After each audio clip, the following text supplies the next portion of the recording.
Hello, everybody. Welcome. Hope you're doing good. The Bardstream's kicking off a little bit later this time around. Had some other things I had to attend to, but better late than never. So I figured tonight I would do a live monster creation. And if you all want to participate, maybe we could bounce some ideas back and forth off of each other. And this could serve as something like a tutorial on how to create monsters using 5th edition D&D Dungeon Master's Guide. And also, the cool activity as well. So, and if I really would have thought this out beforehand, I would have brought some pre-made characters and done a little play test combat encounter with the monster. But maybe we'll do that next time. Also, if possible, I will get to some Q&A later on in the stream. I don't know. We'll just kind of see how things go, how much time we have and all that. Hey there, Orion. Been doing good, quite good. I am slightly less busy now that I've wrapped up my work on my book, Esper's Emporium of Esoterica. The digital version is available on my website. There's a link down in the video description. The hardcover will be available soon. Actually got notified by the print company today that there's yet another delay as they're out of the paper that is used to print my book and other such books. So I have to wait for them to get paper back in stock. Good times. But I'll talk some more about my book later on in another stream or another video. Let's dig into creating a monster. Got a couple other chimes in. Ale Players Domain saying hello. You can just call me Alex. Okay, thanks, Alex. Good to have you here.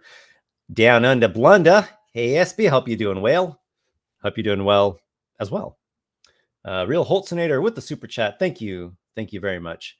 Hail Esper. Best wishes from the East Coast.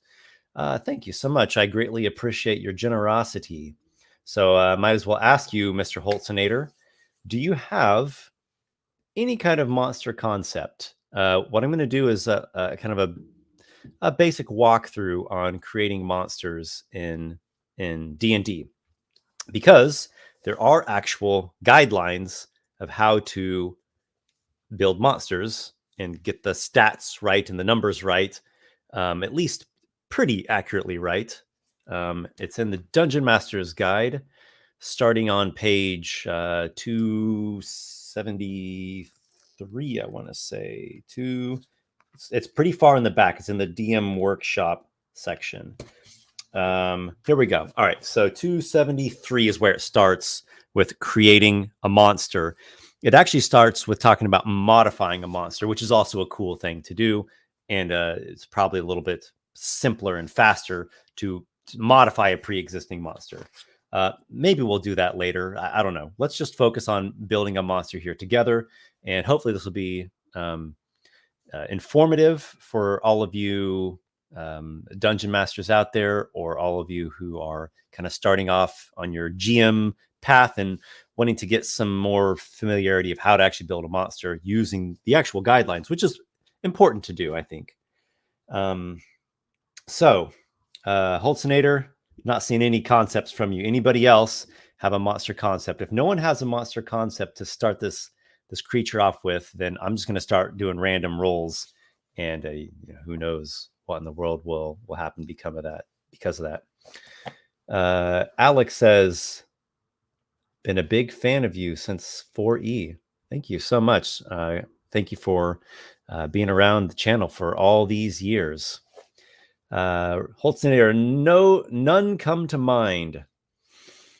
Yeah, that could almost be a monster concept right there. It's like void mind, something void mind. I don't know if that means its mind is void or if it actually voids other people's minds. Chris, owlbear thing. I have 2 owlbears in my book, and I'm very, very happy with how they turned out. So I'll say maybe on an owlbear because I've just done those 2. Project, maybe an Eldritch Golem. I kind of like that. Down Under says flying monitor-like thing. I'm assuming this is like a monitor lizard is what you're talking about. Fear is the mind killer. I saw Dune recently. That's actually the first movie that I've gone to see in a couple years. I'm a bit burnt out on modern movies, but I thought Dune was very good. I have a number of criticisms of it, but I thought it was very good, and I'll look forward to see the next one. Travis says a Ginny smoke ooze from Dude Guy. You know, the dude would say a smoke ooze. Eldritch Golem sounds cool. I think Eldritch Golem sounds pretty cool. Okay, so let's do this. Let's do Eldritch Golem. I'm going to screen share with you all so you can see this process as we are building here. Okay, so what I have is a template that I've created myself that I can fill in. I use this template every time I go and I create a new monster for 5e D&D. It's laid out in the same order that the stat blocks are laid out for the monsters in the actual D&D books, basically. So I'm going to name this Eldritch Golem. Eldritch Golem. Okay. And so what I look for first is going to be some general ideas as to what an Eldritch Golem is. What does it do? What does it look like? This isn't the only way you can do it. You can start with a sketch first, or I don't know, maybe you have a inspiration from a movie or a book or a video game or whatever, and you're going to use that. So we're just going to start pulling stuff out from our imaginations. We're going to start pulling up from the wells of our minds. Make a mundane animal into something that eats people. Lol. Well, I think we're going to go with the Eldritch Golem. I'm liking this. So aberration or construct. Let's stick with construct. Now, most golems are a large construct. That's the majority of golems. That's not to say there can't be a huge golem or even a gargantuan golem. I think it's possible. And actually, there is a huge size one in my book. Though, does the Eldritch Golem need to be particularly big? When I think Eldritch, I think strange, magical, eerie, arcane in some way. So I don't think that prodigious size would make doesn't particularly seem to fit. What you want is you want the mechanics of the creature to support the theme. Ideally, you have some art, whether you've got the art from somewhere else or you've drawn it yourself or you've just sketched it, whatever. I really think the mechanics need to support the appearance of the monster, the name of the monster, the theme of the monster as much as possible. So let's do that. Let's go with, this does not have any classes. This is not an NPC. Okay. So it's going to be a large. Creature type is construct. No subtype here. And alignment is going to be, I believe the golems in D&D are unaligned, or neutral, rather. Let me double check here. Unaligned.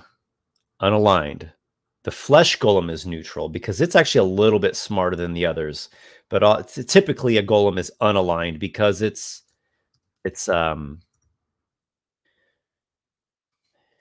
comes from non-living material. It's made of stone or metal or some such. It doesn't really have a conscience or a morality or an ethic or a philosophy or religion or anything that we would associate with a sapient creature that makes choices.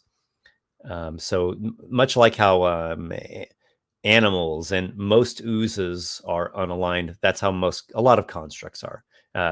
So I don't see any reason why the Eldritch Golem breaks out of that mold. The only exception that I can think of, once again, is the flesh golem, but that's like, it's a Frankenstein monster thing. It has, brain in there and it's almost alive. Okay.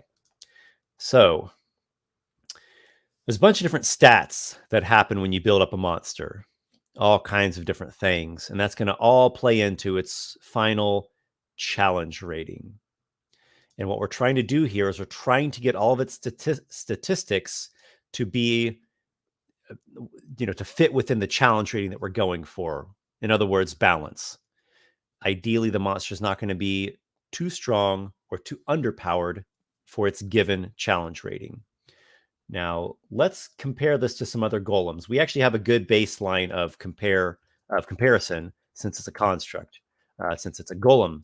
There's a lot of other golems already in the game, and I think it's good to compare your new creature with creatures that already exist in the game for a number of reasons. One thing is it helps give you guidelines for its power level and its the how big of numbers are there in the stats and what ability score should be what. It's a really good basis of comparison. Another thing that it's good for is it helps you to stay within the cohesion of the game world, right? If I have a golem that's like a pillow golem, it's just made of pillow and goose down and feathers, you don't want it to be stronger than the tough golems made of stone and metal. That's just silly. So it's going to help us gauge things a lot. So I know there's probably a couple comments here that I need to catch up on. Protect the Eldritch Gates. Protect the Eldritch Gates could be actually that somewhat fits the golem in my book, because it was, well, the original was created by a shadow entity, a shadow lord, like from the plane of shadow, and then the original one got destroyed, but its design was taken and commandeered by an outer god, like an aberration lord, and recreated, and it guards the realm of this mad king. So it could, since Eldritch does make us think of eerie, strange, dangerous magic, maybe aberration related stuff, maybe some kind of bizarre mage or arcanist, perhaps something fey. It could be associated with something fey. Project says, I was thinking amalgamation of different body parts in an unorthodox fashion. Alex, can this monster do a dab attack? Let's see. Eldritch Golem. The image that the first thing that comes to my mind is the base layer of its material, whether it's like stone or metal, probably stone, it's a dark stone color, like a dark gray or a dark grayish tone. And then there are strange eldritch patterns on it. Maybe these are just artistic stylizations. Maybe they are actual runes, like in deep speech runes. And they have some bizarre fell colors. So it's kind of a dark thing, a little bit scary. German Diaz says, what about a mind flayer? And the golem have some tentacle like the mind flayers? That's a really good question. Does anyone know of golems that are made by mind flayers? So mind flayers typically do not get along with wizards, sorcerers, bards, mages. They don't typically get along with mages and arcanists. Mind flayers have their own kind of psionic magic, and a wizard type, a mage type, is seen as wrong, heretical, taboo, an enemy, a rival at the very least. That's why the Alhoon? No, the Mind Flayer Arcanist. If you look in what book that's in, I can't remember if it's in the actual monster manual or if it's in Volo's or Mordenkainen's. The Mind Flayer Arcanist is actually like a Mind Flayer that's gone rogue. It's left its colony and is pursuing the arcane on its own. And when I think of golems, I generally think that they're made by arcanists. So I think that a Mind Flayer Arcanist could, in theory, produce an Eldritch Golem, though I don't think we should specifically tie the Eldritch Golem to the Mind Flayer Arcanist. We might want the Eldritch Golem to be somewhat broadly applicable to, maybe the Mind Flayer Arcanist, maybe a mage, a human mage or a humanoid mage, maybe an aberration creature has created it using some kind of aberration arcane magic. Though, again, aberrations often are associated with a psionic kind of magic. So that's okay. I think we've got this general direction. It's a dark, eerie, magic golem. going to make a note. Obviously, this isn't something you'd want to leave in the stat block, but I will make the note up here just so we can remember. Dark, eerie, magical golem. Okay, we're going to run with that theme.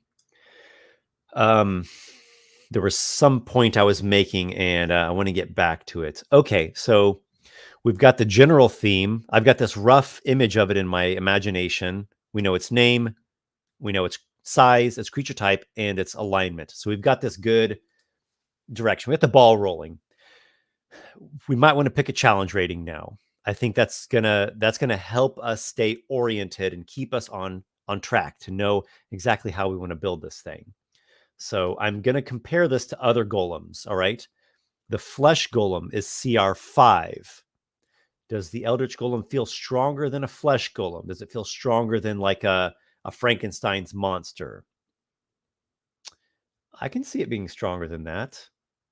Yeah, I could see that. I think let's keep going. So going up next, the clay golem is CR9. So CR9, that's, decently powerful. The stone golem is CR10. The iron golem is CR16. Okay. So, in my mind, the creature does kind of feel like its base form is almost like a stone golem or a clay golem. And then it's got this magical eldritch layer on top of that. So it makes sense to me that it could be a little bit stronger than a stone golem. Is it as strong as or stronger than an iron golem? Well, iron golems are a very, very powerful and expensive kind of golem in the D&D world. So, you really got to earn that. I'm gonna say it's a little above the stone golem. I like that. So, hopefully that seems cool to you guys. So if the stone golem is CR10, iron golem is CR16. Here's another way we can look at this. 5th edition D&D has like 4 tiers of play. From the player character's perspective, there's 1st through 4th level, 5th through 10th level, 11th through 16th level, and 17th through 20th level. And you can also group monsters into those 4 tiers. And you'll even see this sometimes, like in Dungeon Master's Guide and some other books that are out there, as Xanathar's Guide. When they have these like random encounter tables, they have them separated by those 4 different tiers. This region of the world is more dangerous or less dangerous than this other one. So by going to CR11, what we've said is this creature is actually at the beginning of tier 3. This is the type of creature that would be threatening to like superhero level power player characters. We could think of the 3rd tier of play, 11th through 16th level. That's kind of like superhero powers. That's like your Iron Man, Silver Surfer, Spider-Man, Phoenix, Professor X, Magneto, those kinds of power levels. It's extremely powerful. It's by far way more powerful than what regular people can hope for. This is the point where you're starting to adventure throughout the planes of existence and coming up against very, very powerful creatures. The tier above that is more like demigod, like you are fighting demon lords and ancient dragons and avatars of gods and like armies of giants. It's it's epic. And then so I think that sounds good. I know I'm kind of long-winded, guys, but I guess you've come to expect that, so I probably shouldn't apologize. Oh yeah, Chris says CR13. Orion Heller says CR12 feels right to me. Yeah, I think all these are good. 11, 12, 13. It's into the next tier from the stone golem, but it's not as strong as iron. So I said 11. Chris said 13. Orion says 12. All right, let's just take the average and go with 12. That's fine. There's not a huge difference between 11, 12, or 13. Okay, so there's a certain XP value. I'm using here a CR calculator. There's a couple of these out there if you just Google them, and these are helpful tools to help you number crunch to see if your creature looks to be on track for its CR. You don't have to use a CR calculator. You can pull out your Dungeon Master's Guide and a notebook and a pencil and just do all the math manually. The CR calculator just makes it a little more efficient, a little bit faster. So our expected CR is 12. This is really going to help us. This is going to help orient everything that we're doing. The XP value is 8,400 for a CR 12 monster. I know not everyone uses XP, experience points, but no problem. Good to put it in there. Okay, so let's start looking at some ability scores. We're going to compare this to the Stone Golem, okay? And the Iron Golem, right? It's going to be somewhere around there. The Stone Golem has a strength of 22. That's a +6, all right? So that's what the Stone Golem has. The Iron Golem, I think, is just one higher. Yeah, this Iron Golem is 24 with a +7. So even though I'm sure our Golem is going to be making melee attacks, slams, and whatnot, I don't think that having additional brute strength on top of what's already pretty strong, I don't think that particularly plays into the Eldritch theme. So strength of 22 already is very strong. We'll leave that there. Dexterity on the Stone Golem is 9. The Iron Golem is 9 as well. I think 9 sounds fine to me. Golems are typically not known for being dexterous. They're heavy things. They're constructed, sort of lumbering.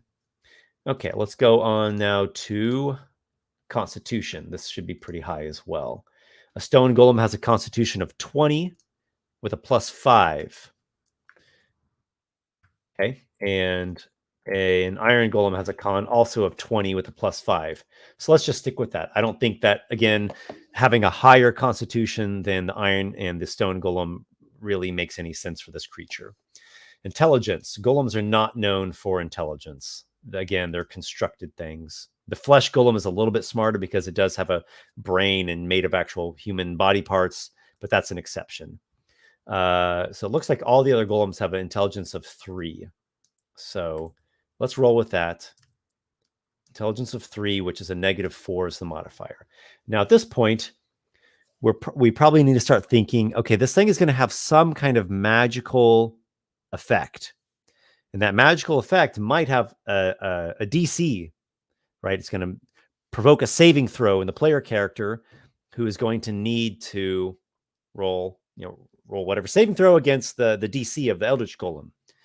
Now, that DC is based off of something, just like how all the player characters' DCs are. If you are a wizard, the DC of your spells is 8, plus your proficiency, plus your intelligence modifier. If you are a Battle Master fighter, your Battle Master maneuvers have the DC of 8, plus your proficiency, plus your strength modifier or dexterity modifier, right? It always fits into the flavor and the theme of the creature. Now, with the golems, I believe Constitution is what determines their DC. Or maybe even strength. Give me a second. I'm going to find one here. Okay. Stone Golem has this slow ability. It's sort of like the slow spell. The DC of that is 17. So let's see. 8 plus its proficiency of 4 is 12, plus its con of 5 equals 17. Okay, so it is based off of con.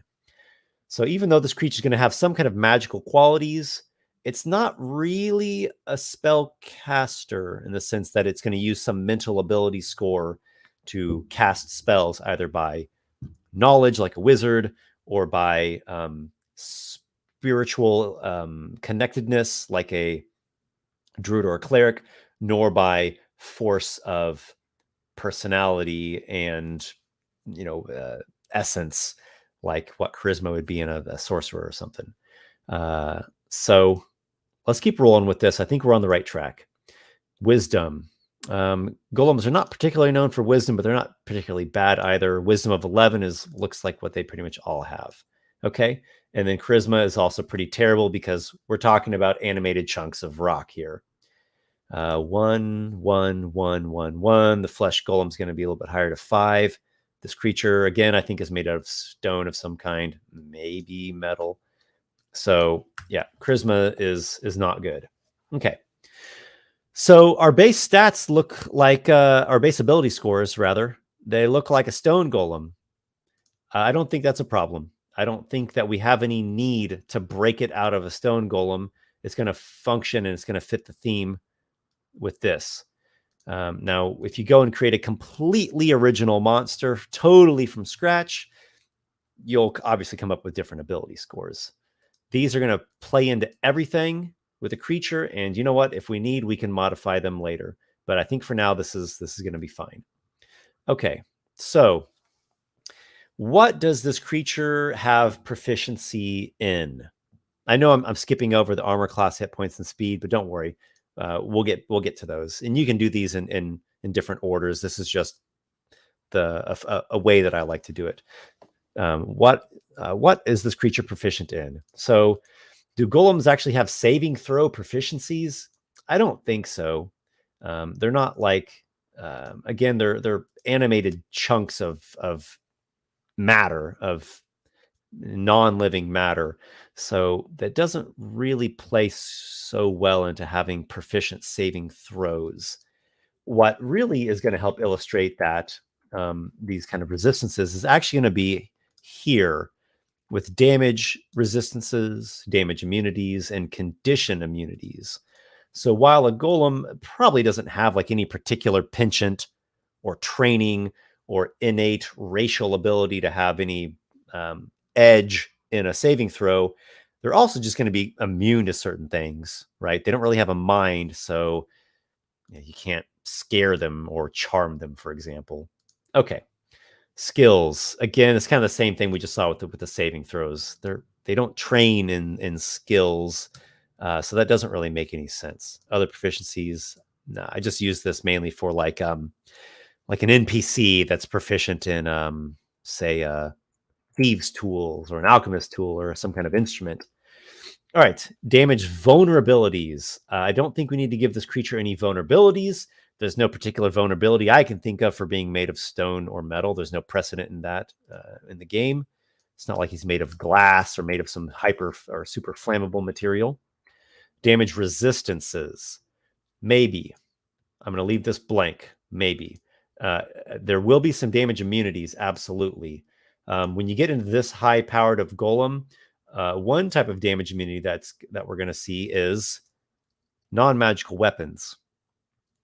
For most golems, if you strike them with just a basic sword that is just steel or iron or nothing else, no magic at all, it's not going to have any more effect than striking your sword off of a solid chunk of steel or whatever. So the way we want to word this is, oops, let me get out of my bold here, bludgeoning, piercing, and slashing from non-magical attacks. Adamantine could also work here. So we want to say from, here's how I like to word it, from attacks that are neither magical nor adamantine. It's another way you can word it is bludgeoning, piercing, and slashing from non-magical attacks that aren't adamantine. It's always this question of how do I be concise and efficient and clear at the same time. I'm going to double check how I worded it in my book. I'm going to go to the Adamantine Golem. Yeah, bludgeoning, piercing, and slashing from attacks that are neither magical nor adamantine. I think that's pretty clear, and it doesn't take up a lot of space. What else might it be immune to or resistant to? Poison. There's no way to poison this creature. It doesn't have blood or organic matter. It's not a flesh and bone creature. Usually you want to put a semicolon to separate the non-weapon damage from the weapon damage. There's a reason for that. It is because it can get overlooked if you have these weapon damage types mixed in along with like, poison and fire and necrotic, they can get kind of overlooked. So it's good to separate them just for clarity's sake, so the DM doesn't accidentally see like, oh, whoops, he was supposed to resist non-magical weapons. That was lost amongst, between fire and thunder. Okay, so poison, which also means it cannot have the poisoned condition. You'll see this with lots of creatures, constructs, undead, things that are not living. They don't have living organic systems. You can't poison them. Probably psychic. I think the golems are immune to psychic. Yeah, golems are immune to psychic because, again, they don't have a mind. You can't mentally assault them when they don't even have a mind to be assaulted to begin with. Okay, so psychic damage. Now here is where we need to determine if it has any other damage immunities or resistances. This is tempting. It's tempting when you build a monster that it's like, oh yeah, every monster has to have some damage resistance. That's not the case. You want to be mindful of this. You don't want to just go completely willy-nilly overboard.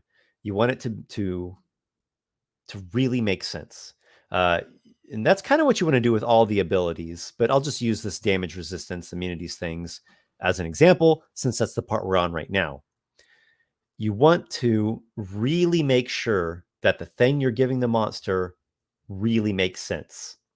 Another way I can say that is, imagine if it had that and you took it away, does it feel like you're depriving the monster of something that's essential and crucial for its identity or its essence?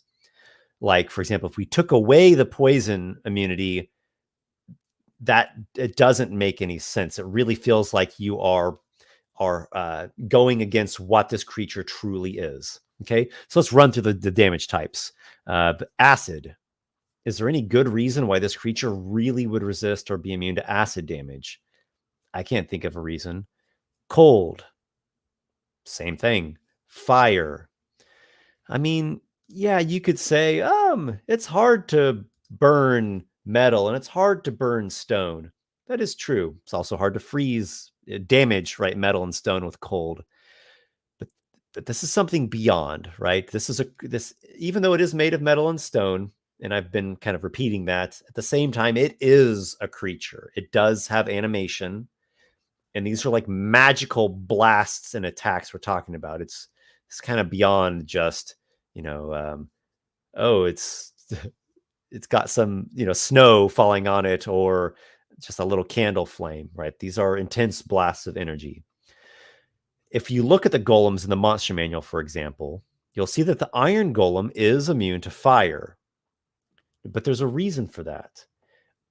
Bound to an iron golem, what is powering the iron golem is a fire elemental spirit. And it also has a fire absorption. So it's actually critical for the identity of the iron golem.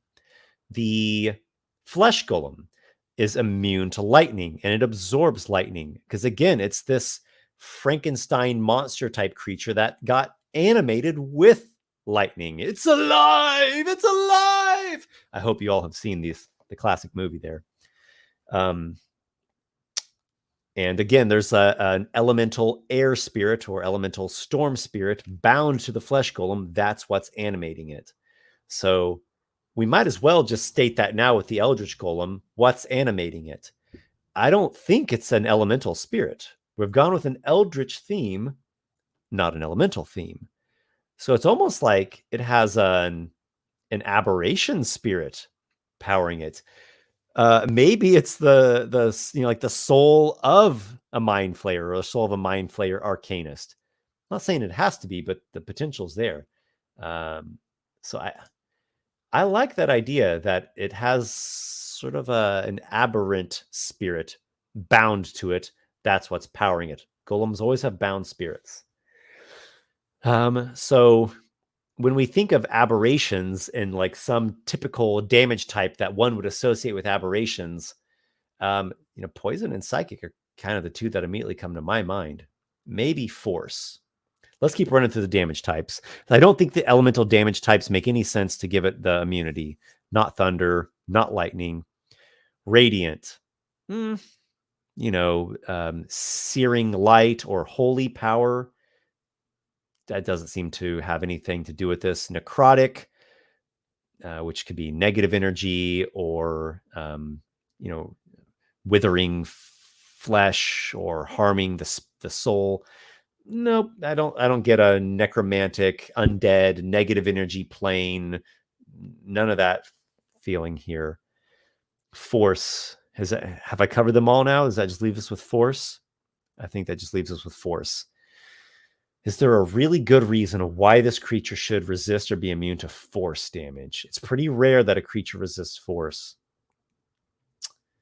I'm going to say no. I don't. Eldritch Blast deals force damage, but really, is there any reason why it should be immune to force? So I'm going to say no for now. Of course, you can always go back and change things later. So it's kind of like what Bob Ross said. It's your world, and you can do whatever you want with it. So we'll kind of go by Bob Ross's guidance there and make some changes later if we need. Okay, so I think we've done good on damage immunities. Condition immunities. We already stated it can't be poisoned. It can't be afraid. It can't be frightened. Put these things in alphabetical order. That's how they go, and make sure to spell them correctly. Cannot be charmed. What else cannot happen to a golem? I don't think it could be paralyzed. It doesn't have flesh and bone or a nervous system. Paralyzed is not one. Cannot be petrified. Can't flesh to stone, something that doesn't have flesh. In fact, golems have a thing that says you can't alter their form at all. So I'm going to actually copy in some verbiage from my Adamantine Golem from my book, and I'll just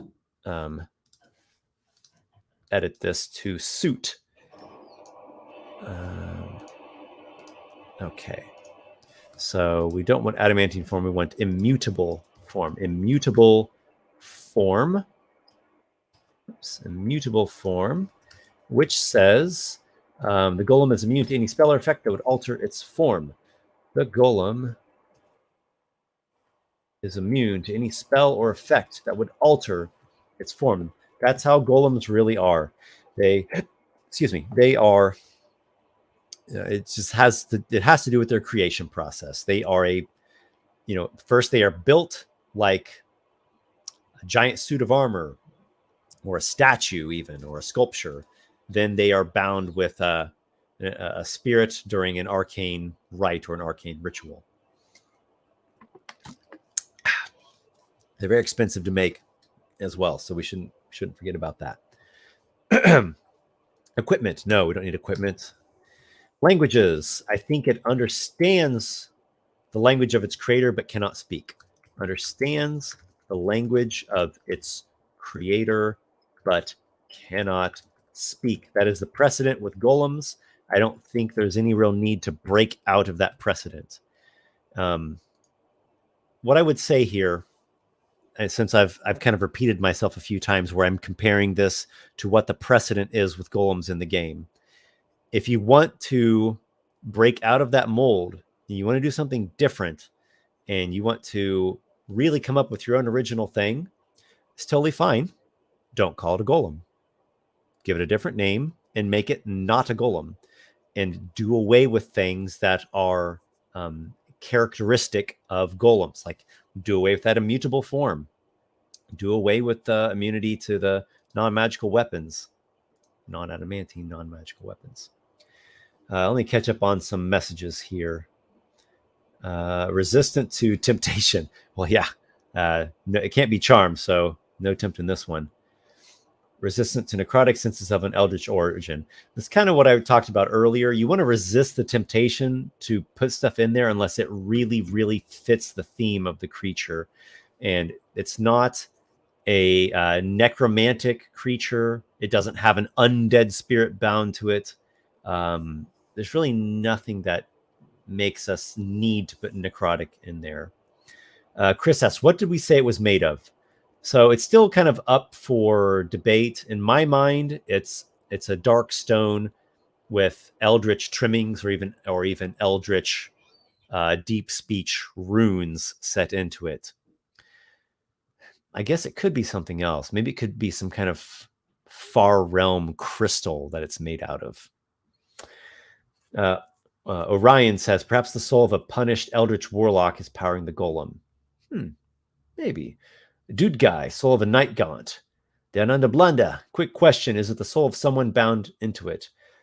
One of which the mind flayer subjected it to its will. So there's really no precedent for a humanoid soul powering a golem. It's an elemental spirit giving it animation. So in other words, you don't make golems through necromancy. It's not a necromantic act. That would actually be more like an undead. So it's like this animating spirit. So I know those lore details are a little bit hazy still, and that's okay. We can keep loose concepts and refine them later. Ryan Florian says, so the Eldritch Golem could be empowered by something like Eldritch Blast. Yeah, it could be some kind of warlock arcane magic, but there does need to be a bound spirit. So I'm thinking it's some kind of far realm spirit being bound. Let's keep going. Reichland, hello, all you sexy potatoes. Good day. Is Eldritch a type of material? No. Eldritch means what I've just noted there. Dark, eerie, magical, strange, otherworldly. That's the actual meaning of the word Eldritch. And I'm forgetting the etymology of Eldritch at the moment, though it might actually come from like old fairy tales, like the old dark fairy tales from history. The only Jer. You're the only Jer. Wow. I'm glad to have such a rare being here on the stream. How about a monster that collects stamps? There'd be a whole horde of Elvis Presley stamps. You're killing me, Smalls. You're killing me. Okay. What have I've skipped over senses. My bad. Okay, so golems have dark vision of 120 feet. Vision, 120 feet. A passive perception of it's going to be 0, right? It has no wisdom score above to speak of. Just a +0. No skill proficiencies. Okay. Let's get back up here because I've kind of jumped over this really important part of the armor class, hit points, and speed. Again, I'm going to do some comparing to the golems out there. Stone Golem has an AC of 17. Iron Golem has a 20. Okay. So I like the idea of it being a little bit above the Stone Golem, but not as high as the Iron Golem. I don't think having a very, very high AC really plays into the Eldritch theme, though, since we have gone ahead and put this into the next higher tier from the Stone Golem, it's a little higher CR. I think it's well justified to give it a little bit higher of an AC. So let's just bump it up by 1 and go with an 18, which is natural armor. It's the stone or the metal or the crystal that it's made out of. Yeah, maybe a far realm mineral, far realm crystal, far realm rock. That is pretty cool. Hit points. Okay, so it's large size. Large size creatures have D10 hit dice. Medium sized creatures have D8. Small have D6. Tiny have D4. Huge have D12. Gargantuan have D20. So it's not like the player character classes where your class determines the size of your hit die. For monsters, it's off of their size. Yep. Okay, so large size creatures are D10s. A stone golem has 17 D10. An iron golem has 20 D10. So let's just, we can always adjust this if we need. Let's just bump this up to 18 D10, just a little bit higher.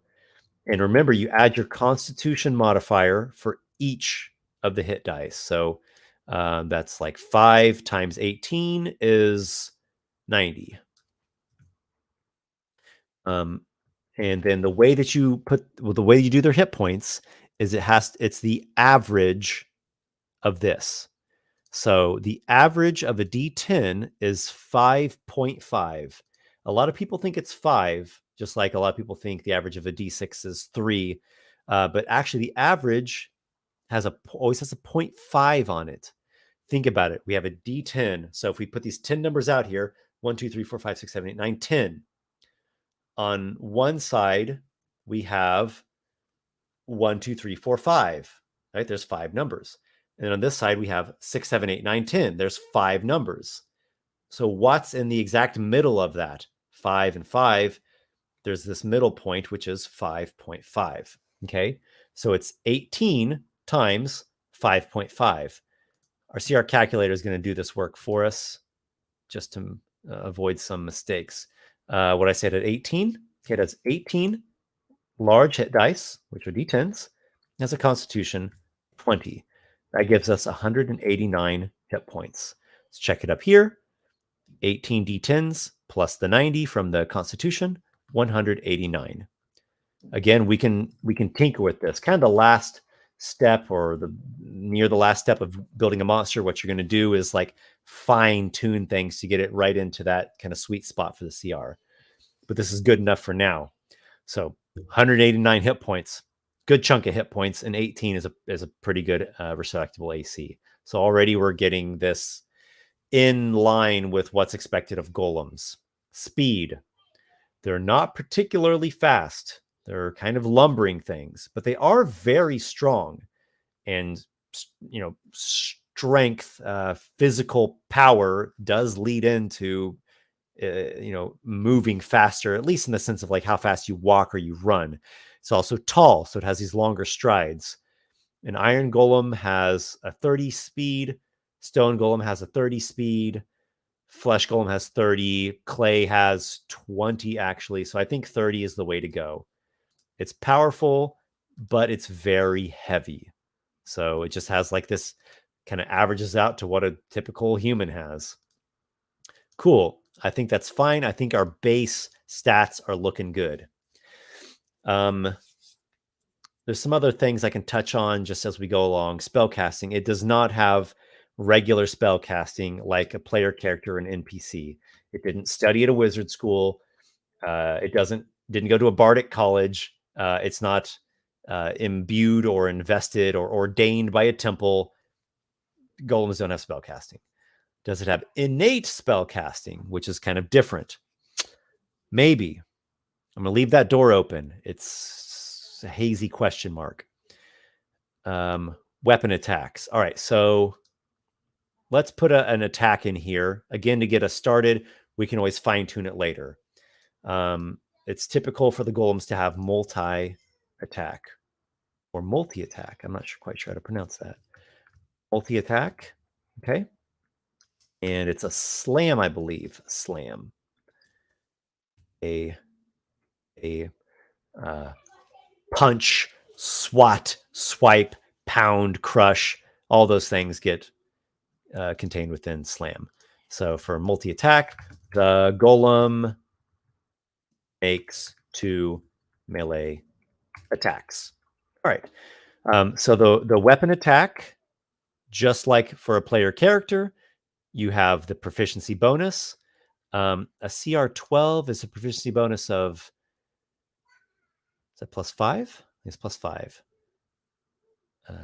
+4. Oh, duh. 13 is where you go to +5. Okay, so it's +4 plus the strength of 6. So 4 plus 6 plus 10. So +10 to hit. Does it have reach? No, it does not have super long arms. It's not carrying a pole arm. Whoops. Reach of 5. It strikes against one target at a time. That makes sense. And the damage. Let's see. A stone golem is 3d8 plus the strength. So is the iron golem. Let's stick with that. No real need to break out of that. Unless we figure that out later, that does make more sense. So again, the average of a D8 is going to be 4.5. So 4.5 times 3 is 13, plus 6, 19. Okay. What we put here is the average of its damage, even though 99% of all GMs roll the damage when the monster hits, of course. It's bludgeoning damage. Does it have a different weapon? Well, the Iron Golem has a sword. That could be cool for the Eldritch Golem to have a weapon. Not a lot of golems do have weapons, but sometimes they will. Maybe. So it maybe could be a melee weapon or maybe even a ranged weapon. Let's think about that. Okay, so we're quite well on our way. We've got kind of the base, the core of the golem. Now we need to figure out a couple special abilities, these unique traits. Oh, I almost forgot. Magic resistance and magic weapons. This is also typical for golems. I'm just going to copy and paste this in here from my document and get the formatting right. Okay. The golem has advantage on saving throws against spells and other magical effects, and the golem's weapon attacks are magical. I don't know why my line spacing didn't go to single spaced. There we go. Okay. Yeah, that's what all the golems have. So definitely we want to continue it with our magical Eldritch Golem. All right, but we really want one or two or more if we need unique traits. So help me out here, everyone. What does an Eldritch Golem do? Hello, Tabletop Bob. What's up, man? Love the concept, Esper. I'm glad I can finally make a stream. Good to see you here. Ryan Florian. Could be made from a stone that is found growing in a man. A stone of pure pain, an evil gallstone. Oh, gosh. Oh, that's terrible. Yeah, made from the gallstone of a gargantuan, aberrant Lord of Madness. Nathan, I might mispronounce your last name here. Maybe Rodish? Nathan Rodish? It could be powered by the stray mind of a formless being from the far realm, bound to the form of a golem. Yeah, it could be something like that. Immunity to blindness and deafness. There's no precedent for golems to be immune to blindness or deafness, so I don't feel a strong need to add that in there. And there's nothing about the Eldritch theme that would suggest that or play into that. The only Jair, I did not expect him to read that aloud. I've gone and read it again. Chris, maybe some form of magic reflection, like a weaker version of the Tarask. Maybe that. It does seem like this creature would have some interaction with magic. I'm a little hesitant to just completely swipe that ability from the Tarask and use it here. So let's kind of put that on the burner. Let that simmer for a little bit. The creature, the Eldritch Golem, has some kind of way in which it interacts with spell casting. Ithlarus. What if it reflected charmed or frightened effects that target it? Or it could weaponize its far realm origins and frighten or inflict a form of madness on players. I think there's something good with what you just commented there. Madness, Eldritch, those really go hand in hand. Very much hand in hand. Eldritch and madness. So like the Stone Golem has this slow effect, and the Iron Golem has a poison breath, and the Clay Golem has a haste effect. Clay Golem's associated with water spirits, by the way. So a madness effect. I do like that. Staring into this Eldritch Golem does seem to be maddening. All right, so I'm just going to copy and paste this to madness here. Madness. Okay, so do we think the madness would affect multiple targets? It makes sense to me. Maybe within a certain range of the creatures. The slow effect of the Stone Golem is within 10 feet. The Iron Golem has a 15-foot cone of poison breath. So let's try this. The Golem emits an aura of madness. The Golem emits a maddening,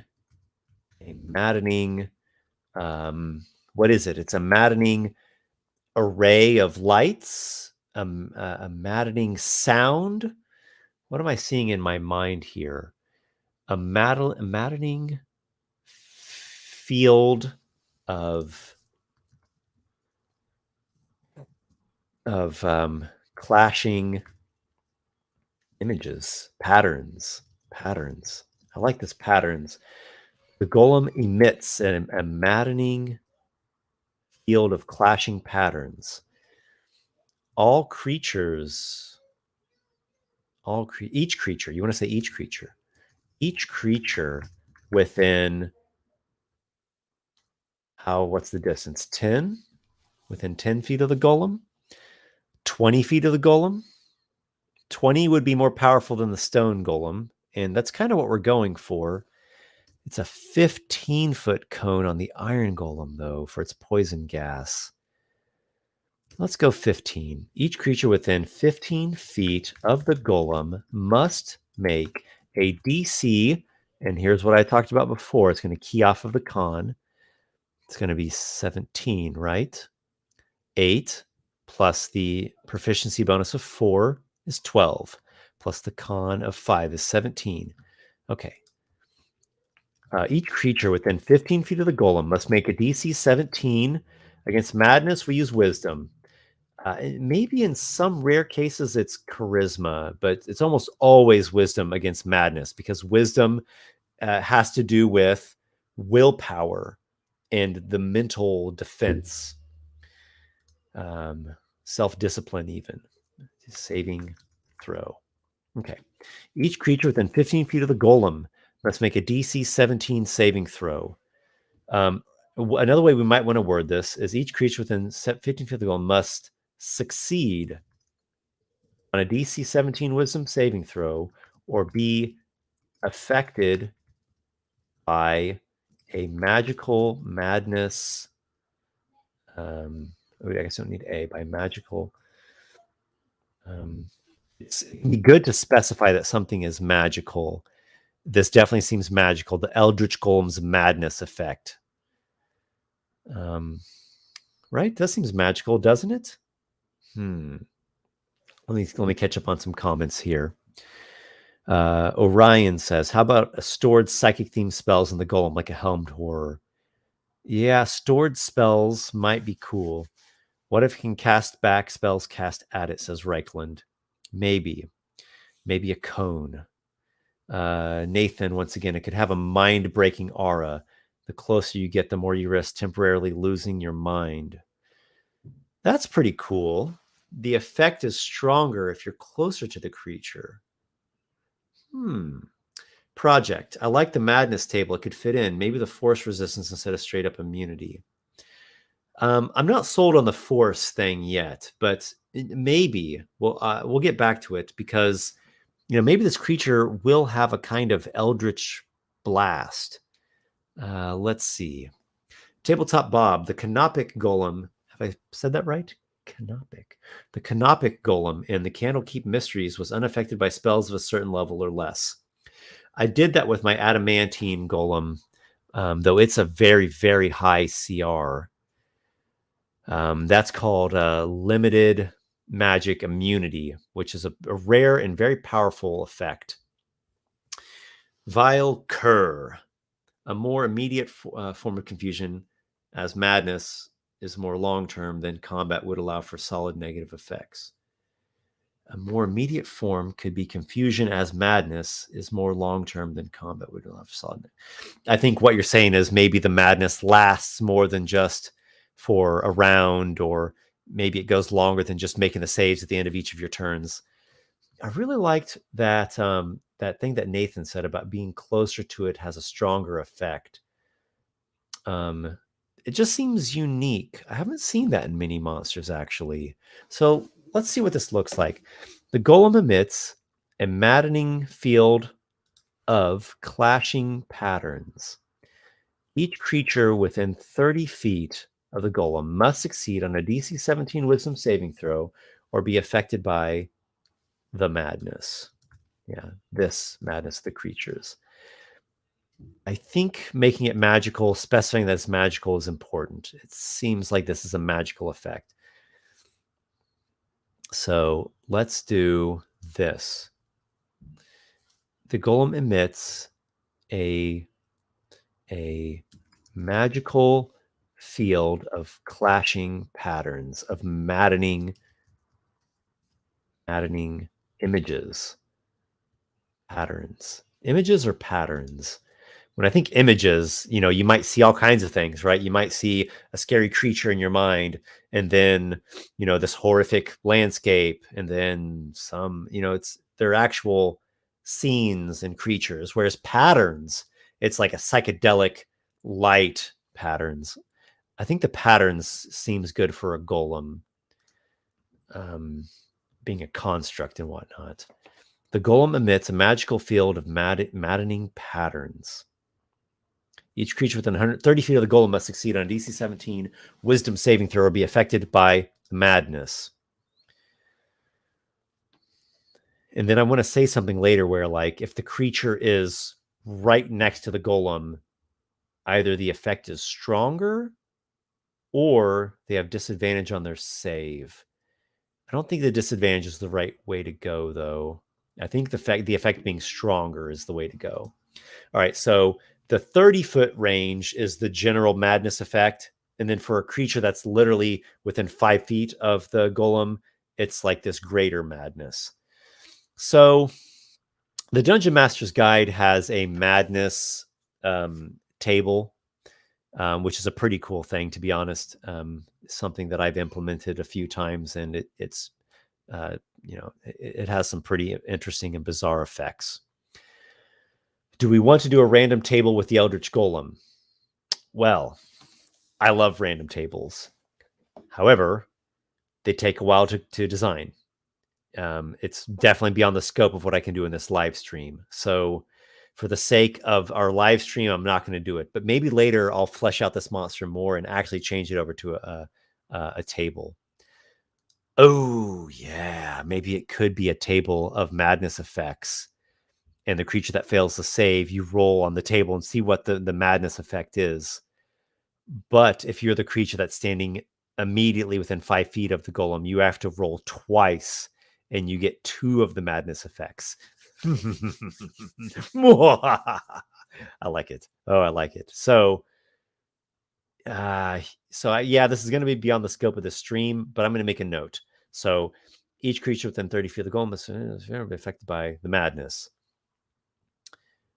An affected creature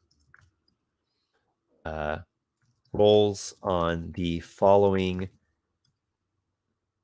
madness table and suffers the effect for how long. So in the Dungeon Master's Guide, there's 3 types or 3 durations of madness. There's short-term madness. It lasts 1d10 minutes, and they're in the most extreme effects. Long-term madness lasts for 1d10 times 10 hours. So, that's like, a couple days worth usually. And they're kind of medium effects, lighter to medium effects. And then indefinite madness, it just lasts until it gets cured somehow. And they're more like tics and personality flaws and strange quirks that you get. So minor, but they have some like role playing and narrative impacts. Okay, so 10 minutes, let's say, and you make the save at the end of each of your turns. Let's see here. Suffers the effect for 10 minutes. However, a creature within 5 feet of the golem, an affected creature, you always want to be as clear as possible with your wording. because we don't want this to, someone could misread this and think, oh, it's any creature next to it. No, it's one of the affected creatures that failed its save. However, an affected creature that is within 5 feet of the golem rolls twice on the madness table. In parentheses, re-roll duplicates, right? The affected guy has 2 different effects happening at the same time. Okay, now, does a creature roll saves at the end of turn to break out of it? Probably so. Probably so. Even though I just said 10 minutes.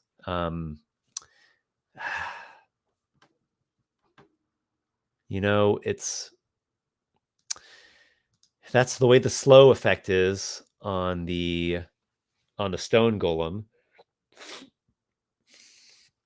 And that's the way a lot of monsters are. Not all of them, but a lot of them. How about this? I'm going to take off this 10-minute thing. Okay. An affected creature rolls on the madness table below. However, an affected creature is within 5 feet of the golem rolls twice on the madness table. Reroll duplicates. At the end of the affected creature's turn, at the end of each of the affected creature's turns, it re-rolls saving throw, ending the effect, the madness, ending the madness on itself on a success. On a success. A creature that fails for a third time, fails a third consecutive, a creature that fails a third consecutive, right? It's all within one instance of this madness. It's not, I got the madness this round, and then I saved and broke out of it. And then 2 rounds later, the golem hit me with it again. And then I fail a second time, and I'm like tallying them all across the whole encounter. It's not that. It's 3 consecutives. Oh, I almost forgot. This is a recharge ability. So you recharge 5 to 6. I'm doing this. Why? Because there's a lot of precedent with it, with the stone golem's slow and the iron golem's fire poison, and the clay golem's haste, and there's other golems as well, right? Not just the monster manual ones. And when you make it these recharge effects, you can make stronger effects. Or in more broad terms, when something is a more limited resource, it's a stronger effect. Just like how your highest level spell, you probably only have 1 spell slot of that, maybe 2. Or your highest power, highest level character class features, you probably have a limited usage of it, but it's a stronger, more potent effect. That's what I'm aiming for here. I want the madness to be potent. So if a creature has a recharge 5 to 6 ability, a way that you can think of that is, on average, it's going to get to do it twice in an encounter. Maybe it'll only be once. Maybe you'll roll really high and it'll be 3 times. Maybe it's this long encounter and you'll do it 4 times. But on average, a recharge 5 to 6 ability, you can think of that as it happens like twice in the encounter. Okay. A creature that fails its third consecutive saving throw no longer makes the save at the end of each of its turns. And the madness lasts. What do you think, guys? The madness lasts until cured? Do we want to go like all the way? Hey, AJ Pickett's in the stream. How's it going, AJ? Welcome to creating an Eldritch Golem of eeriness and madness. So, I'm willing to go all the way with this, like a Medusa or a Gorgon. If you fail enough of your saves, you're just petrified. You're turned to stone, and you're stuck that way unless someone has a stone to flesh or a what is it in 5e? It's a greater. I think it's greater restoration. You're just stuck that way. So the madness lasts until cured. All right. So what is our table? What are the madness effects? Oh gosh, I really don't think we'll be able to do this because this is something that you have to spend time and really develop it. But we can throw out some basic ideas here, right? So let's just do one. I don't want that italicized. I want one. I don't. Ugh. Formatting is very important with these things, guys, especially if you're going to go and make a book out of this stuff later, as I did. This will save you in the long run. I don't want it to indent. I want to manually indent. 1, 2, 3, 4, 5. Okay, cool. That's what I want. Okay, so there's the first thing, which is something. How many madness effects do we want? I think 6. Oops. 4, 5, 6. Okay, 1, 2, 3, 4, 5, 6. Okay. I think that's a good number. And also is going to, when you go and have someone that gets affected twice because they were standing right next to the Eldritch Golem, there's like a lot of good variety that it could possibly be. All right, guys, start throwing me out some ideas here. I just want basic concepts. I don't think we have time to do the specific nitty-gritty of the madness effects down to the detail of what they do, but give me some general concepts for what the madness effects are. I'm gonna catch up on some comments here. Ryan Florian, what if instead it's more effective the further you are from it? This would give players an incentive to get closer to it. I like your thought process. I think that is also an interesting and dynamic thing for a monster to have. And I'd like to see a monster that does that, though I don't think that quite expresses what this creature is here, where it's like the closer you are to madness, the more it's affecting you. But I do like that idea in general. Down under Blunder, AJ, you're a fellow Kiwi. Yes. I'll let him speak for himself. I'll let him say yes on his own. Last until cured sounds brutal. Let's go for it. That's the idea. It is brutal. Of course, you do have to fail your save 3 consecutive times. So it's not that brutal. The DC is 17, so it's kind of high. If the character's not proficient in wisdom saving throws or has like a low wisdom score, then that's a hard DC to hit, a very hard DC to hit. But if you have even a semi-decent wisdom or you're proficient in wisdom saving throws, it's kind of a moderate DC for you. You got to fail it 3 times in a row. I think it's balanced. Though the real balance, the real brutality is going to come into what happens with these madness effects. Tabletop Bob, definitely go all in. Old school style. Let the players deal with it. I like your vote of confidence.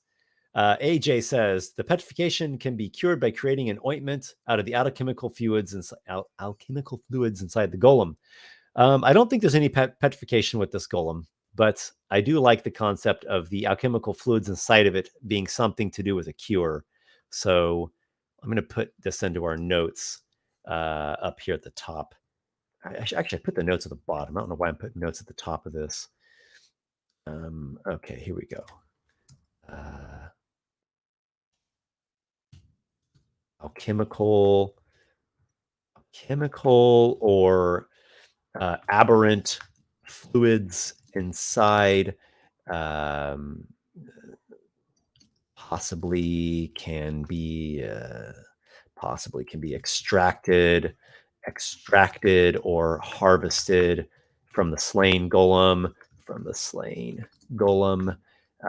and used to create a potion, a cure, a remedy for the madness.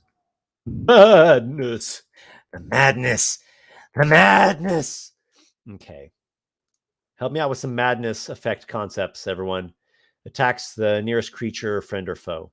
That makes sense. That's a pretty typical madness effect, so I'll put it on there for now.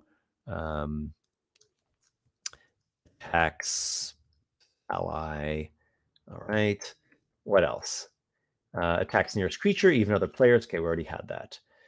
Have a chance of losing your action this turn. Again, that's another thing we've seen before. I'm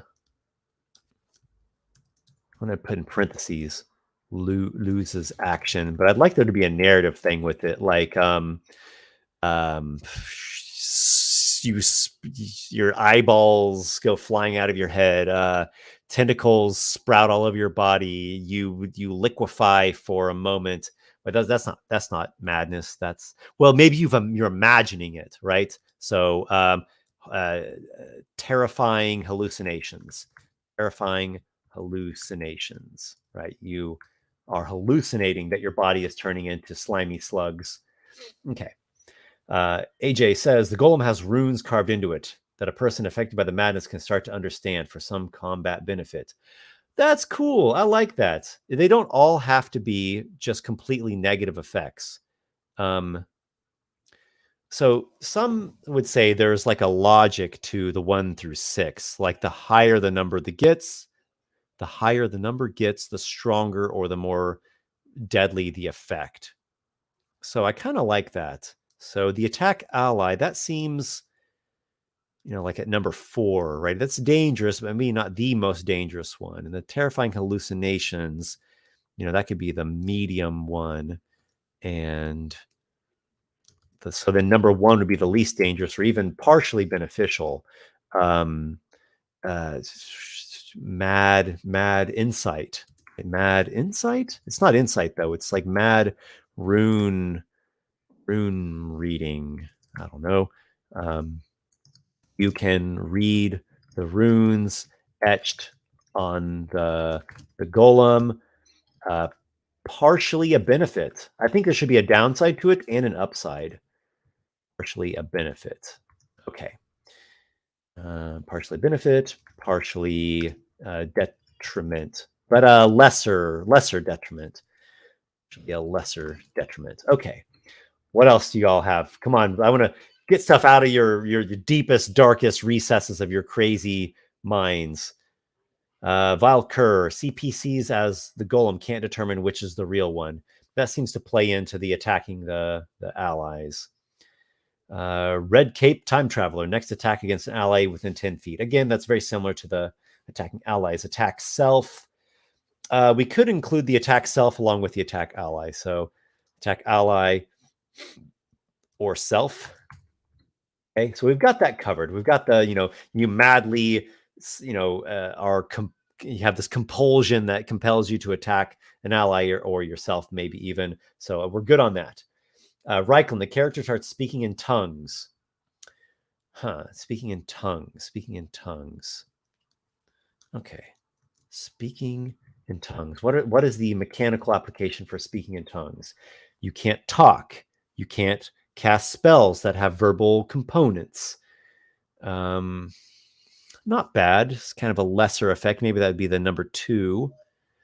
Or maybe when you are like, you have this compulsion to speak in this mad language, and when you do, you summon aberrations in or something.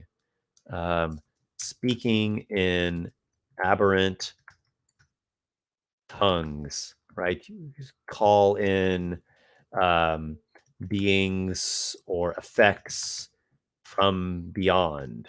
Okay, that's pretty cool.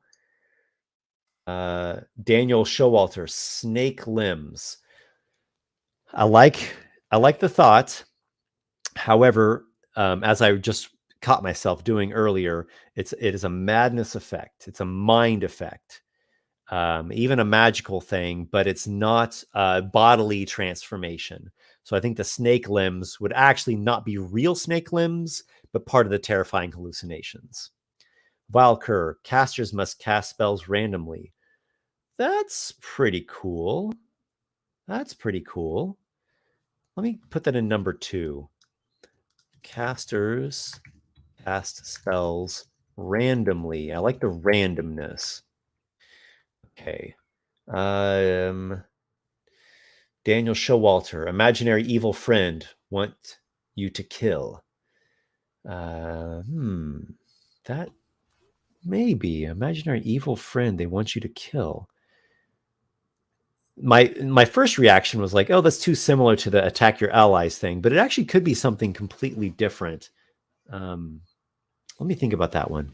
AJ, a character may choose to fail the madness saves. Take one for the team in order to use the madness to defeat the golem. Character may choose to fail the madness saves. Take one for the team in order to use the madness to defeat the golem. That's pretty cool. I'll make a note about that. Unfortunately, I can't copy and paste on StreamYard here, so I have to just copy it over myself real fast. Character can voluntarily be maddened, which gives it some ability or exploit to defeat the golem. Okay, cool. Orion, for one of the madness effects, how about the affected PC sees into the far realm instead of the mortal plane, taking psychic damage each turn from the maddening realm? Yeah, I guess I didn't really think about it, just doing regular old psychic damage. Maybe. So what do I have maybes on? I have the psychic damage maybe, and the imaginary evil friend is a maybe. Permanent Tasha's hideous laughter, uncontrollable laughter. Dazed. Pieces think like they are another class and attempt to act like the new class while they are mad. Ha! That's pretty cool. So I put that as another maybe. Drops weapon, staff, shield until cured. Lose attunement from an item. Future sight of a villain. Maybe one effect is they must make contact with whatever force influences this construct. That's pretty cool. I like that. That was from Nicholas Villanueva, or maybe I should say Nicolas Villanueva. That's pretty cool. I think so far the one I like the best is that one or the imaginary evil friend. AJ, the downside is disadvantage on the next madness save. Vile cur, the pieces could hurt themselves in order to get images out of their head. Sees into the abyss. Dazzled. Character thinks they're always falling. Ha ha ha. You know, maybe what I should do is just make it more than 6 madness effects. You guys have some cool ideas here. So I think the terrifying hallucinations covers they think they're always falling. They must make contact with whatever force influences the construct. Let's go for it. I'm getting crazy with my madness effect. I want to be really crazy. I would make the number of madness effects something that you can't actually achieve on a die. Like there's 7 of them. So you have to somehow roll a 1 through a 7 on a D6 or a D7, D8. Okay. So let's do make contact with Golem Master. I'm going to stop trying to order these. I'll figure that out later on. Make contact with the Golem Master. Imaginary evil friend, or evil imaginary friend.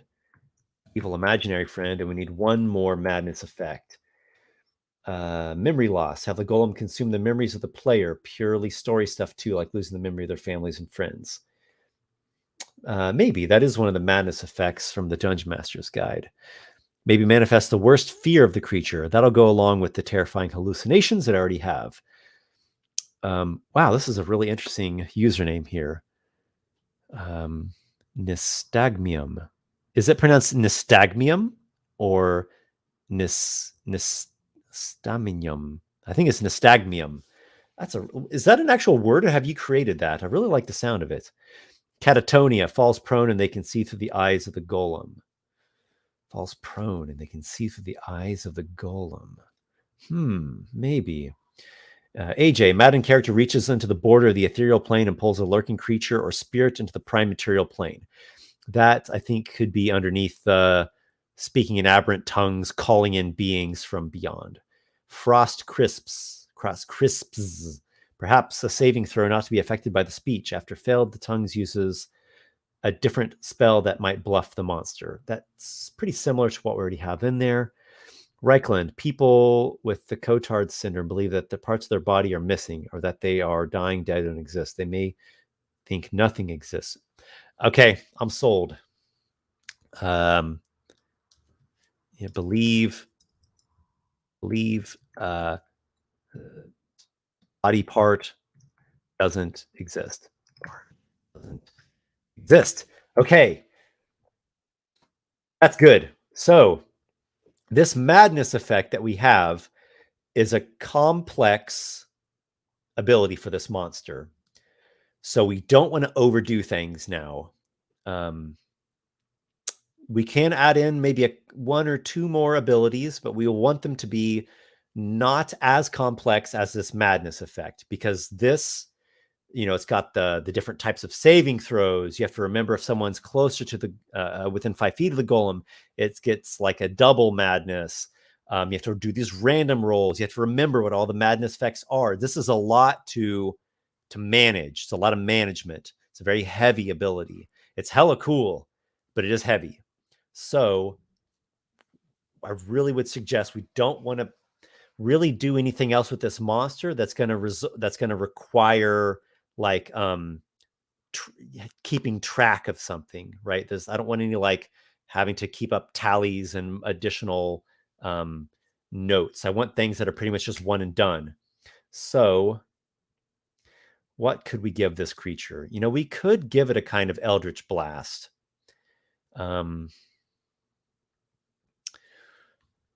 Is that the best choice, though? I mean, is that too obvious? Is it kind of tacky? It's the Eldritch Golem, so it has Eldritch Blast.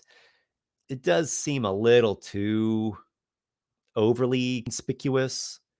So maybe it could have a kind of ranged attack, but not a long range like Eldritch Blast, but kind of like a short to medium range. And it has some kind of Eldritch effect that's not the same as Eldritch Blast, but maybe it does some kind of, it's slightly different in some kind of way. Again, I want it to be a one and done thing. I don't want more record keeping, because this madness effect already is demanding a lot of record keeping. So what could it be? Project, has been interesting to watch my proposal unfold. It has been very interesting. So thank you for the idea. Nystagmium thinks their equipment is possessed and starts stripping off all their gear. That might actually work for the creature's ranged attack. So I like force. I like the idea of it being force. Or would it be a psychic thing, psychic damage? But getting gear stripped off of them actually is pretty cool. And that's not a very common type of ability. So it is pretty unique. It's not completely one and done, because if it like yanks their sword or their staff out of their hand, you have to track where the item went and they have to like go and pick it up later. But it doesn't really require bookkeeping. You just, make a note of where the item is at. So I think that's fine. It's like of a medium complexity, maybe a low to medium complexity. So what would strip it off? It's a hook. I like the idea of it being magical. I like the idea of it being a force damage effect. So it's made of force. It's a magical. Is it a hand? Is it a hook? Is it a claw? Is it a chain? Is it a tentacle? The tentacle, again, might be a little too overdone with like the Eldritch, Aberrant, Lovecraftian aesthetic. But it does fit. I can see the spectral tentacle ripping something off. Lash, tentacle, tether, tendril, to spectral tendril. Spectral tendril. The alliteration on that doesn't sound very good. Spectral tendril, force tendril. Force tendril? Better word than force tendril. Ghostly tendril. Eldritch tendril. Eldritch tendril. Eldritch Tendril, which is a ranged spell attack. It's not a weapon attack. And it's a plus 9 to hit. It's not based off its strength. It's not slamming. It's that kind of imbued power within the form of the golem. So it's basing off its constitution. Plus 9 to hit. It's a range of, I don't want it to be super long range. 30 feet, maybe 60 feet, something like that. 30 or 60. Let's go 60. So range is 60 feet. It's against one target. It's a hit, and it does how much? It's force damage is what we're doing. It's force damage, and how much damage does it deal? Let's say that it deals. I don't want it to be as damaging as the slam, but it does. The golem does do 2 slam attacks, so it can do up to 38 damage on average. So we can actually make the damage higher in its value than the slam damage value, and we know that it's just doing the 1 attack. So 19. Let's see. Like an Eldritch Blast at this level would be 3d10. So that's like 16. Well, that's definitely not strong enough. So at 5d10, that's 27. 27. Right, 5d10. It's 27 damage on average because it's 5.5 times 5. Right, so that's 27. Okay, so let's start going back to our CR calculator, right? So the creature already has a defensive CR of 7. That's just based off of its hit points. Oh my goodness, I did not put the AC in there. It's got an AC of 18. That's going to bump that up. Okay, so at the moment, it has a defensive CR of 9. So defensive-wise, it's considered a CR 9 due to its AC and its hit points. However, it also has the immunities. That's going to make a big difference. So with the immunities in there, that turns up the defensive CR to 15. It's a substantial difference. Okay. The attack bonus, it was plus 10, right? It's a plus 10. Okay, so we're going to put this in. Now we're starting to calculate the offensive CR. Whoops, I put that under the damage. I didn't mean to do that. Okay, so the attack bonus is 10. And then the damage per round. So what this damage per round is, you find the average amount of damage the creature does, assuming it hits with its hits. So in this case, 2 melee attacks, 2 slams, each dealing an average of 19. So you actually want the average damage across 3 rounds. Now, in this case, it's pretty simple because it just does this slam attack. The slam hits, it does the average of 38 every round. So we would know the average of 3 rounds is 38. It would be different if it was like, say, a dragon and, one round it breath attacks, and then the next round it does bite, claw, claw. However, we do know that it also can do this force tendril that does less damage. It also can do this madness effect that, is kind of all over the place. Could do no damage, could just stun out the creature, could make them attack their ally, and so it's done whatever damage the character's attack does. Maybe it does some psychic damage. So this, we're gonna kind of have to hold that thought. Oh my goodness, I forgot to put the disarming thing in here. Oh my gosh. All right. So the creature gets hit by the Eldritch Tentacle, the Eldritch Tendril. It deals the force damage, and if the target is a creature holding an item, holding an object, holding an object,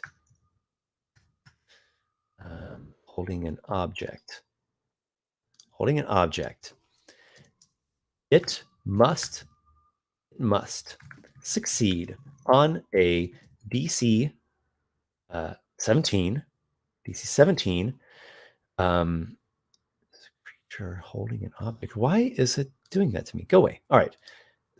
Dexterity or strength save? What's the Battle Master? The Battle Master has a disarm effect. I believe it's strength. I'm gonna double check. Disarming attack. Strength. Okay, that makes sense to me. Must succeed on a DC 17 strength saving throw. You have to use the strength of your hand to keep a strong grip on your item.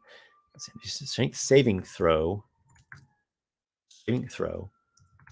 Or the item or the object is flung to a square of the golem's choice within how far from the creature? Within 60 feet of the creature, within 60 feet of the golem, right? Because it's this tendril that reaches out. It is eldritch, it is spectral, but it is a tendril coming out from the golem. It grabs that object and it's like flinging it somewhere within the tendril's reach, within 60 feet of the golem. Okay. Range spell attack, +9 to hit, range 60 feet, one target, hit, 5d10 force damage. And if the target, that's why it was giving me that grammatical error, is a.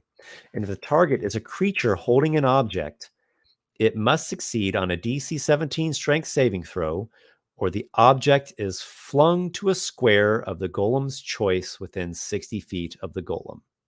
Flung into? I don't think it really makes a difference in the wording there. Yeah, that's fine. Okay. So back to knocking stuff over here. Back to calculating the offensive challenge rating. It's a 38 is the average damage per round, which means across 3 rounds. So if it does slam for 3 rounds in a row, 38 damage per round, that's an average of 38. So that is giving us an offensive CR of 7. And so what this is doing here is for its total challenge rating, it's taking the average between the offensive CR and the defensive CR. So what we can actually see here is that this creature is a more defensive creature than it is an offensive creature. That said, it's not quite so black and white, because we have these madness effects. And these are hard to judge. They're quite hard to judge because they can kind of go all over the place. And it seems we're leaning a little bit on the strong side. So, this offensive challenge rating, really what this is factoring in is how much damage does the monster deal? It's really a damage-based thing. It's difficult to take into account non-damage effects, right? Let's say you have a monster that, stuns the enemy. It doesn't deal any damage, but it stuns the target, the character or whatever for a minute or until it makes its save. So, that's not CR 0. That's a pretty damn powerful effect. But how do you gauge it? Well, one thing you can do is you can compare it to a spell that has an equivalent power level. And you can see what spell level that is, and then compare that to a damage spell of the same level. Does that make sense? So our madness effect here, what spell can we compare that to? Is that as strong as the confusion spell, or is it even stronger than the confusion spell? I think it feels a little stronger than the confusion spell. The confusion can affect multiple creatures, but it's a 10-foot radius. It's not as big of an area as this golem's 30-foot area, 30-foot radius. It's not actually a 30-foot radius. It's within 30 feet of the golem. So we've got like the golem's space and then within 30 feet from that. So it's a very large area here. It might actually be too large now that I'm thinking about it, but whatever, we'll keep that. So the confusion's area is smaller, and there's a chance on the confusion spell that the creature can just act normally. So there's that possibility that it doesn't do anything. So confusion is a 4th level spell. So this madness effect clearly is more powerful than a 4th level spell. Is it a 5th level spell? It might be. Is it a 6th level spell? So 6th level spell, what do we have? We have disintegration. We have resurrecting. We have oh my gosh. There's level 6 spells is like when you get into the highest rank of spells. The highest tier of spells, and maybe I should say, like that's the level 17 through 20 player character levels. Let's just say that this madness effect feels like a 5th level spell. I think that's a fair thing to do. It's a CR 11 monster, so that's almost the highest level of spells that characters have access to at 11th level, which would be 6th level spells. So what is a 5th level damage spell? A 5th level damage spell would be like, is Cone of Cold a 5th level? Cloud Kill. Yeah, Cone of Cold is. All right, Cone of Cold, that deals 8d8s. The average of 8d8 is 36, but it's hitting multiple creatures. So you actually double it when it's this big area that hits multiple creatures. So it's actually 72. So what I know, this is a bit complex what I've just said, but the main takeaway from all that kind of mental work that I just did there is that this madness effect of the Eldritch Golem, that is more powerful than its slam attacks. That's more powerful than that 38 damage per round. So even though the CR calculator is saying that it's a CR 11 monster, I'm sure it's higher than that because the madness effect is more powerful than this offensive CR of 7. So let's say the offensive CR is actually a 9, right? So that's 9 plus 15. That's 24 divided by 2. That's 12. So we might be right on the money, guys. We might be at the CR 12 that we were looking for. Don't need the innate spellcasting. The creature has plenty of interesting magical stuff. This is a pretty damn cool golem. Don't need a reaction. Don't need to complicate this creature any further. How do we know if it truly is a CR12? How do we know that that madness effect isn't even stronger than we're even imagining and taking into account? And maybe this creature really should be like CR 13 or 14.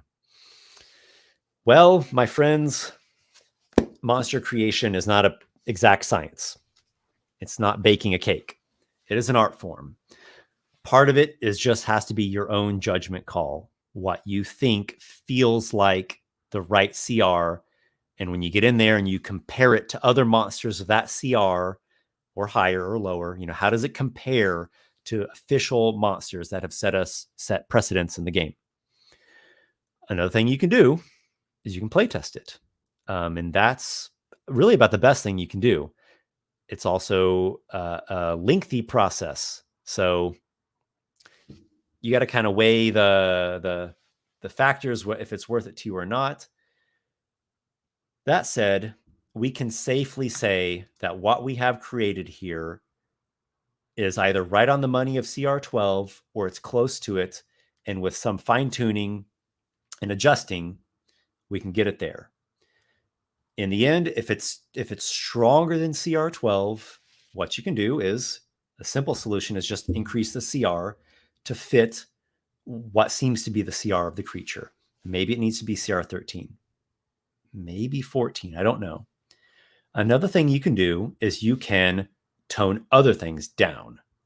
We could take its hit points and its AC down, thus making its defensive CR lower, and just leave the offensive bits how they are and leave the CR at the 12.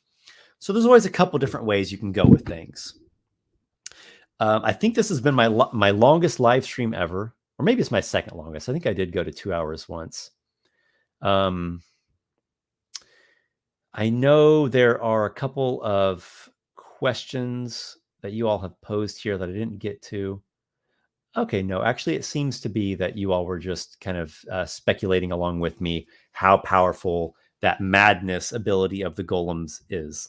Yeah, to me, it seems like it's a 5th level spell, maybe a 6th level. I haven't gone in and written the specific mechanics, so it's really hard to tell. But that's what I would do, is when I would go in there and I actually take the time to really think it out and get the specific verbiage on each of those 8 madness effects.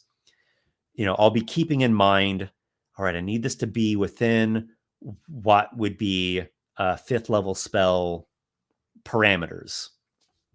So, hey, this is an awesome monster. Thank you all so much. This was a great exercise. I'd love to do this again. And who knows, I might put this monster into an upcoming newsletter of mine. At some point in time, I'd like to do another book, but this current book really has to get fully finalized with the hardcover and get, I need to get the stock of hardcovers so I can start selling those, and I'm going to promote it and market it and do all that. It deserves it. But on down the road, I think it's highly likely I'll do another book or another bestiary or another published adventure of my own. The Eldritch Golem has a solid chance of appearing later on. Harris H, can I steal it? Have at it. Or even better, subscribe to my Patreon. I put the link down in the subscription. I put out every month a map. It has a digital version for virtual tabletop playing.